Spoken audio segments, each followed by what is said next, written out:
Bonjour à toute personne qui regarderait cette vidéo, j'espère que vous avez la forme olympique. Nouvel épisode sur la Dodge du Joker de chez MPC. Donc voilà ce que j'ai fait jusqu'à présent. Là j'étais en train de dégraisser les pièces, donc un mélange d'eau et de produits vaisselle, tout simple. Alors ensuite je me suis attaqué aux pièces du moteur, du dégrappage, très classique.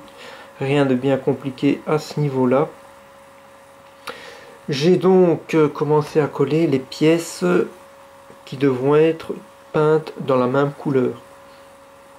Donc toutes les parties du moteur qui seront en bleu Ford, je les ai déjà ébavurées, préparées et collées.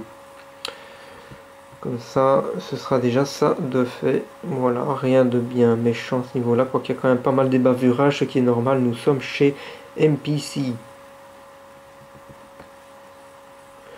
Alors, il y a plusieurs pièces que j'ai voulu déchromer. Donc là, voilà, je leur donne un bain d'eau de javel pure. Et je laisse tout simplement agir. Donc ce sont des pièces... j'ai été voir des photos sur internet du moteur de ces deux voitures. Donc j'en ai conclu que j'allais déchromer certaines pièces.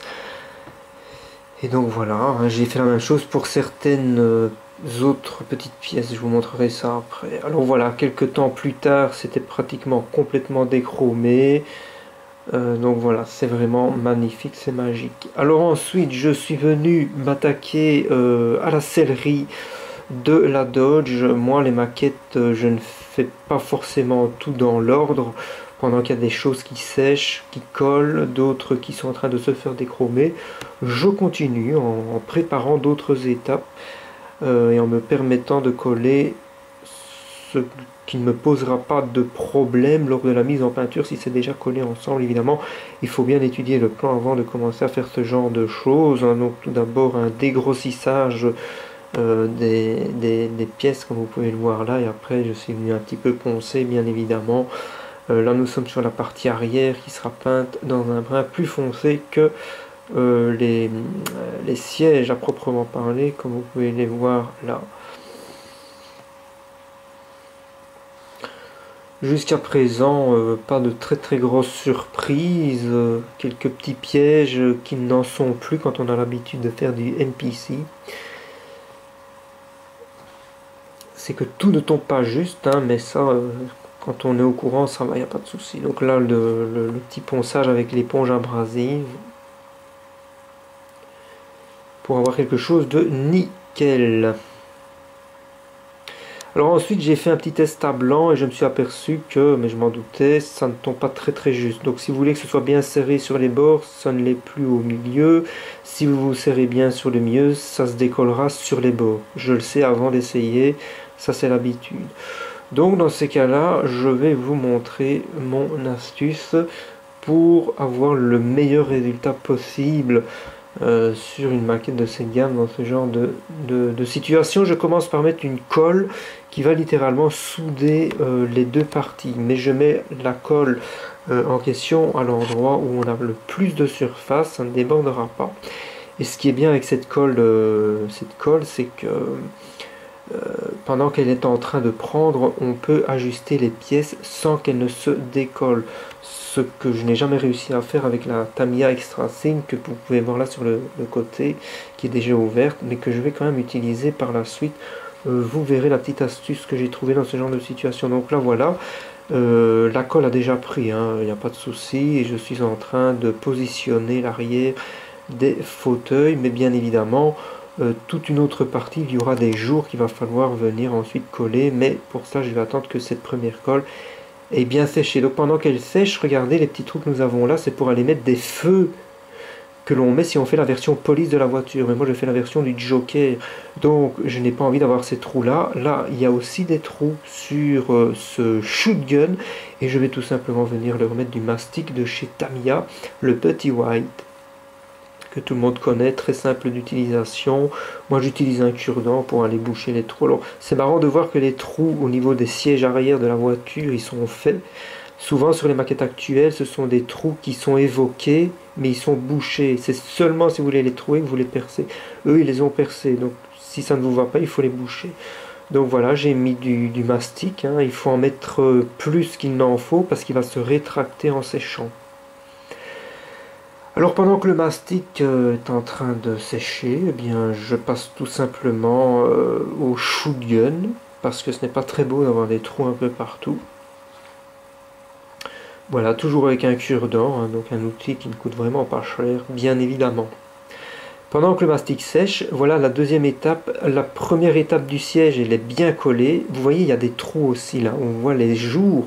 Mais ces jours-là, si j'avais voulu les coller du premier coup, ça aurait décollé les extrémités, enfin les bords droit et gauche des fauteuils avant. Et donc comme maintenant la colle a bien pris sur les côtés, la colle que j'avais utilisée juste avant, et bien maintenant je peux mettre cette colle par infiltration, qui est une colle, on peut moins se permettre des choses une fois qu'on l'a mise, hein, il faut la mettre et puis basta. Et puis j'ai mis des pinces à linge. Mais si j'avais fait ça dès le début, vous voyez les bords des sièges, ça aurait posé problème, ça n'aurait pas collé au top du top. Ça c'est la petite astuce pour les éléments de ce genre de marque qui ne sont pas d'une précision extraordinaire, mais ça rajoute un peu de défi et c'est un plaisir de faire du modeling, donc c'est magnifique. Et là avec du 240-400 en éponge abrasive, eh bien je vais venir sculpter le mastic, enfin plutôt le dresser. Et puis une fois qu'il sera bien dressé, les trous seront bouchés. Puis quand il y aura du primaire et la peinture, évidemment, les trous auront évidemment complètement disparu. Et voilà, les trous sont rebouchés. Ça fait plaisir. Après avoir fait cette petite séquence pour montrer, j'ai encore un petit peu nettoyé hein, les petits restes de mastic qu'on peut voir un petit peu autour, mais ça c'était très vite éjecté, il n'y a aucun souci avec ça. Franchement, c'est hyper fun. Alors là, je suis en train de poncer le mastic qui a été mis sur le shoot gun.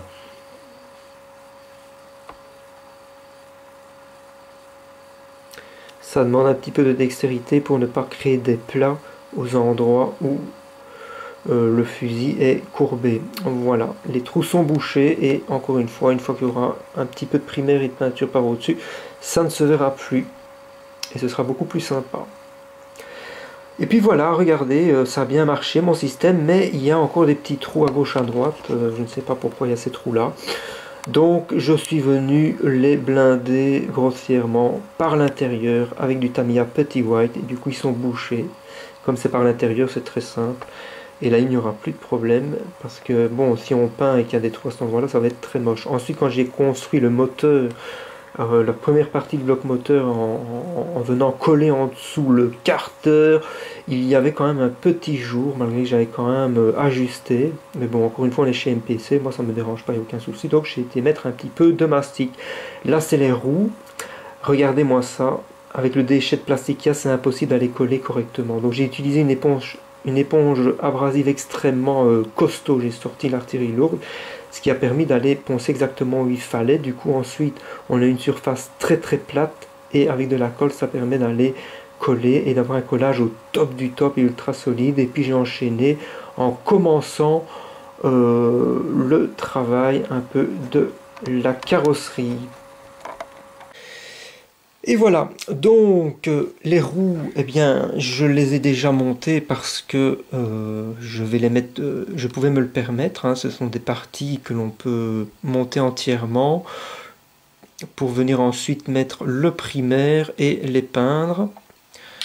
Voilà, donc elles sont toutes là, c'est magnifique. Les pneus, ils sont ici, c'est superbe. Le moteur, il sera peint dans le fameux Ford Engine de chez Model Master, hein. J'ai été peu voir sur internet des teintes de ce type de moteur et ça fera bien l'affaire, ce sera magnifique. Donc le moteur, les parties qui seront bleues ont été collées. Ici vous avez déjà pas mal d'étapes qui ont été faites, mais ici à l'arrière ça va peut-être être du chrome, ça il faudra que je revoie sur des photos de quoi il en retourne, hein. Donc vous voyez ce que j'ai collé là au niveau du moteur, c'est l'étape numéro 1, donc il y a tout ça qui a été collé. Sur l'étape numéro 2, j'ai collé ceci. Par contre, je n'ai pas collé ça, ni ça, et ni ceci, puisque ça, ce sera dans une autre couleur. Voilà. Alors tout ça va être mis en primaire et peint en bleu, mais il y a des détails qui vont devoir être peints au pinceau dans d'autres couleurs, bien évidemment. Mais j'ai quand même monté puisque ça ne posera pas de problème de mettre ça en couleur au pinceau, même une fois le montage effectué. Ça, c'est avec l'expérience qu'on se rend compte de ce genre de choses. Alors, là nous avons des pièces qui ont été déchromées. L'antenne CB, je l'ai déchromée parce que même si je ne fais pas la version police, je vais mettre une CB dans la voiture, donc normalement je vais ajouter l'antenne. Je vais peut-être essayer de l'affiner en la chauffant au briquet, mais ça il faut encore que je vois si je vais le faire ou pas. Ce fusil, c'est celui que j'ai mastiqué et il était complètement chromé, il faisait partie de la grappe chromée. Et bon, moi je vais venir le chromer ou lui mettre une couleur argent à certains endroits, et puis la crosse sera en couleur woody. Ça c'est pour le moteur. C'était aussi une pièce entièrement chromée. Donc je l'ai déchromé parce que dans la réalité ce n'était pas une pièce fuel chrome. Ici nous avons le bouclier, il était ébavuré complètement, il est prêt à être mis en primaire. Et puis il faudra venir peindre tous les détails. Là nous avons encore une pièce dont le chrome est resté au milieu, il faudra que je l'enlève, mais en gros elle a été déchromée, ça c'est pour le moteur. Là nous avons d'autres pièces du moteur, ici nous avons le 357 Magnum, il était entièrement chromé, donc je l'ai déchromé puisque je voudrais bien mettre la crosse en couleur woody et venir mettre une couleur gunmetal ou plutôt typé argenté. Je retournerai voir sur internet des photos de ce genre de gun.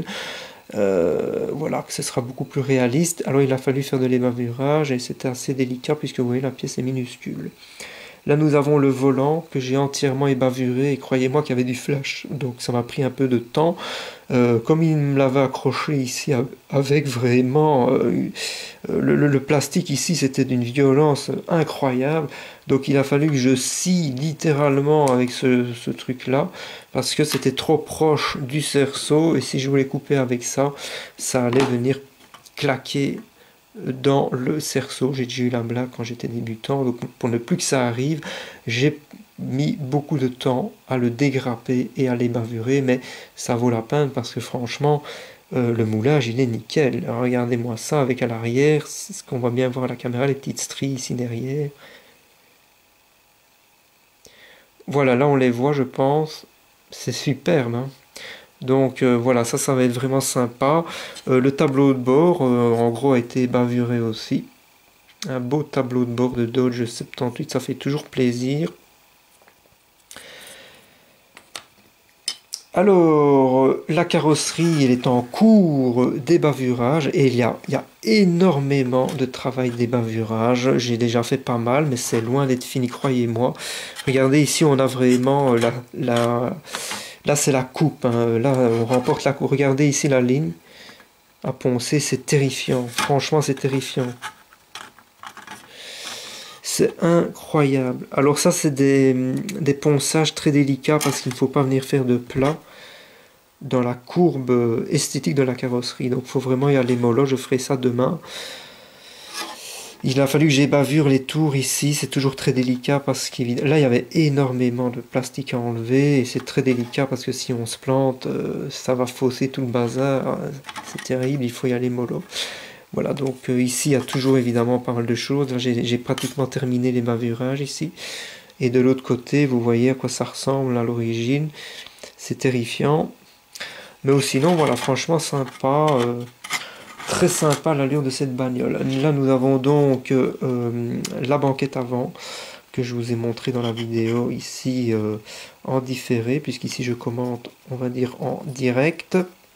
Très sympa. Il y a encore, maintenant que c'est collé, il va y avoir évidemment du travail de ponçage hein, pour vraiment avoir quelque chose d'ultra clean. Peut-être même un peu de mastic à gauche à droite, mais rien de bien méchant. Ici nous avons le capot que j'ai eu beaucoup de mal à dégrapper sans l'abîmer. Il a encore fallu que j'utilise la technique de la scie ici sur le côté parce qu'ils avaient vraiment déconné au niveau du moulage. Et donc dans ces cas-là, vous êtes avec une grappe tellement grosse que si vous essayez de couper, alors ma pince n'est pas des plus précises, hein. C'est vrai que c'est pas la plus fine qui existe, il faudrait peut-être que j'en achète une plus précise, mais donc avec une pince comme ça, si j'avais voulu aller couper directement, ça aurait fait un creux dans le capot. Et franchement, pour rattraper des trucs pareils avec du mastic, c'est un petit peu emmerdant, autant éviter. Donc là, il suffit de faire d'être patient avec cet outil, et puis il suffit de venir affiner avec des éponges de ce genre-là. Moi, j'utilise ce genre de choses et ça se passe très très bien. Donc voilà, on a un beau capot. Et donc à part ça, voilà, à part ça, je n'ai rien fait d'autre sur cette maquette. Donc voilà, pour cet épisode, vous avez vu ce que j'ai fait aujourd'hui en ce samedi du week-end de Pâques. Alors, le primaire que je vais mettre sur cette voiture-là, il faut qu'il soit noir parce que ça aurait une influence sur les teintes que je vais appliquer sur la carrosserie. Mais je n'ai pas de primaire noir pour l'instant.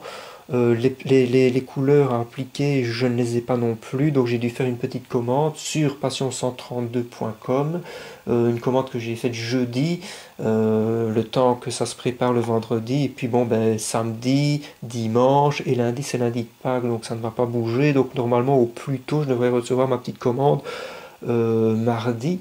Mais bon, c'est un long week-end, week-end de Pâques. Donc d'ici là, j'ai le temps de tout préparer. Donc normalement, je devrais avoir tout préparé d'ici la réception de ma commande, ce qui me permettra d'attaquer directement la mise en primaire de tout le matériel.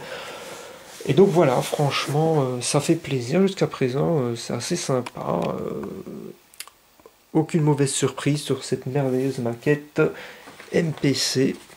Voilà, j'espère que cette petite vidéo démarrage vous aura plu. Je vous dis à la prochaine pour un nouvel épisode. Ciao ciao.